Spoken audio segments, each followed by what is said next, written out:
Olá, bem-vindos ao canal Cripto SA. Sou o José Garajal mais uma vez aqui para falar com vocês sobre o Bitcoin. Desculpem aí no feriado, não fiz o vídeo de sexta-feira, mas vamos lá, hein? Aconteceu.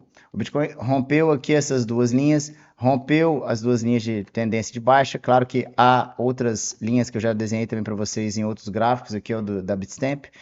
Além disso, já está há bastantes dias, ó, desde 14 de abril, então pelo menos uns 18 dias acima da região de oferta do mensal, sem ter visitado a região de demanda aqui do mensal, coisas que nós ainda achamos que vai acontecer, e nós temos alguns elementos para isso.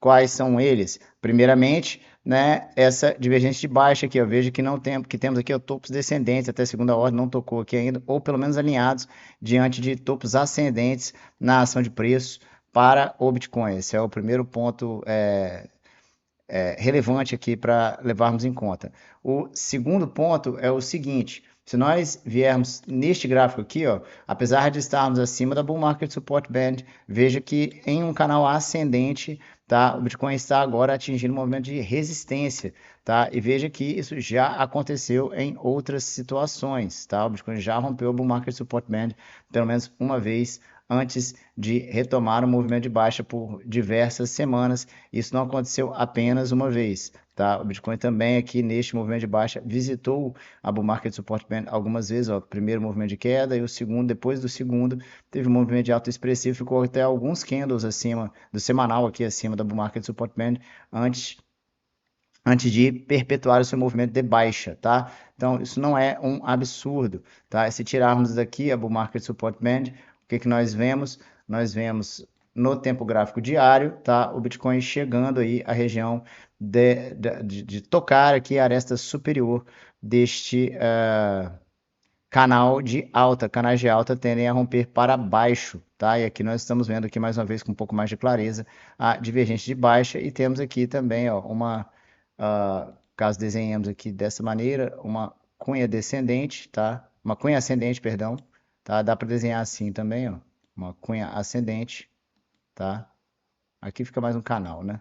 Para ficar uma cunha ascendente tem que ser desse jeito aqui mesmo, ó, pegar a partir deste topo, que é esse fundo que chegou a esse topo, né? A gente tem assim uma cunha ascendente, tá? E nessa cunha ascendente, a tendência é o rompimento para baixo. Podemos ver se isso irá acontecer em breve, tá? Mas diante desses elementos é importante termos atenção. Aqui, por outro lado, na CME, nós colocamos isso no nosso relatório, o Bitcoin fechou o gap da CME, veja só. Eu até apaguei aqui o gap da CME que existia antes, foi fechado, o Bitcoin chegou a 81.160 dólares na CME. Valor esse que aqui no retail foi 80.770, na CME chegou a 81 mil, fechou o gap da CME, e conforme nós imaginamos que poderia acontecer, né, porque tudo pode acontecer, né, o Bitcoin depois disso fez uma abertura já em baixa na CME, né, pode ser que esse movimento se perpetue para baixo, pode ser que não, também pode, sempre tudo é assim, tá? Mas nós temos aqui, ó, se formos ver com clareza, novamente também, ó, aqui, ó, apesar de diversas divergências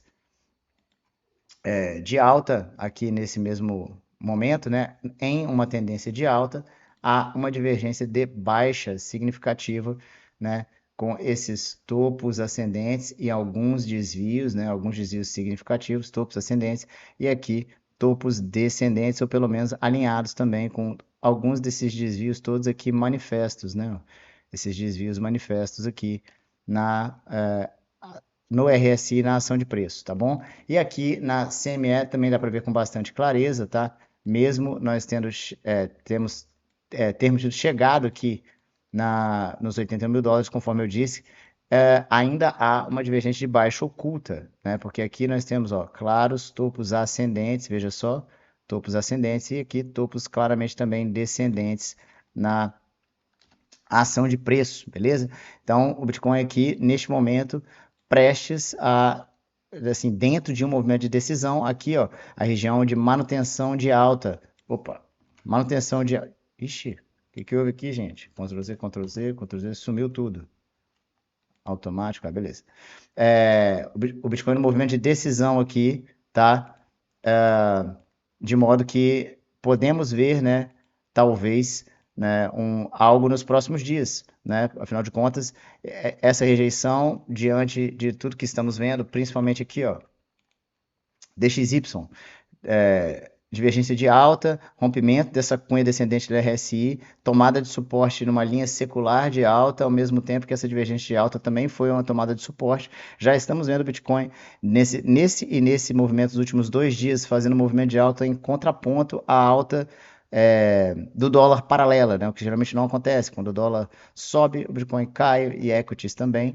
Quando o dólar cai, que o Bitcoin sobe, é uma questão de liquidez do sistema, tá? E isso também está acontecendo nos treasuries, né? Que nós falamos sobre isso no relatório. Esses dois índices, os três, na verdade, né? CME, Bitcoin, DXY e US10Y aparecem no nosso relatório, que também agora está no Substack. Sigam-no no Substack.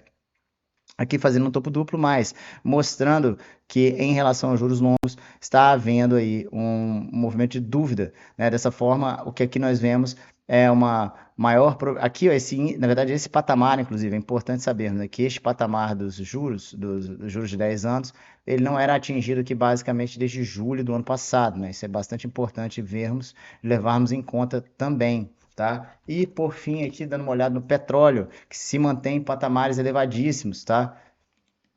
O petróleo se mantém em patamares elevadíssimos também, rompendo uma cunha descendente no RSI, claro, tomando uma rejeição aqui do patamar de continuidade do diário, mas nós sabemos que, assim, não precisa ser um grande especialista para entender que, apesar de haver também divergências técnicas, né, o simples fato de o petróleo ter se mantido por bastante tempo abaixo aqui deste patamar, vamos colocar de $78, tá? $78, o petróleo, ele transitou aqui em torno dos $78 desde agosto de 2024. Se a gente quiser vir um pouco a mais aqui, ó, os $87, ó, transitou os $87 também desde 2024, né? A última vez que o petróleo atingiu este patamar de preço foi basicamente em julho de 2022, né? Então, o petróleo teve uma alta que, se for das mínimas aqui, ó, né? E nós tivemos mínimas há não muito tempo atrás de 90%. A última mínima aqui do petróleo foi em dezembro de 2025. Então, apenas no ano de 2026, né, nos últimos meses, o petróleo quase dobrou de preço, o barril de petróleo. Isso é extremamente significativo para o custo energético, extremamente significativo para a mensuração da inflação, certo?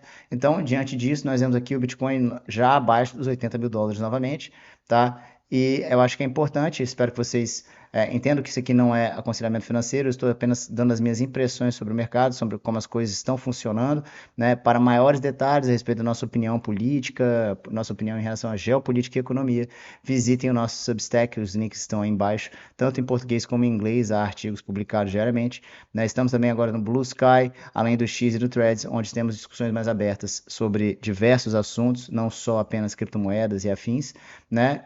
E também temos um canal gratuito no Telegram. Teremos também um canal premium em breve, tá? Mas por hora um canal gratuito no Telegram, onde vocês podem conversar comigo e a gente pode também trocar ideias sobre todos esses assuntos correlatos, beleza? Forte abraço, vejo vocês no próximo vídeo.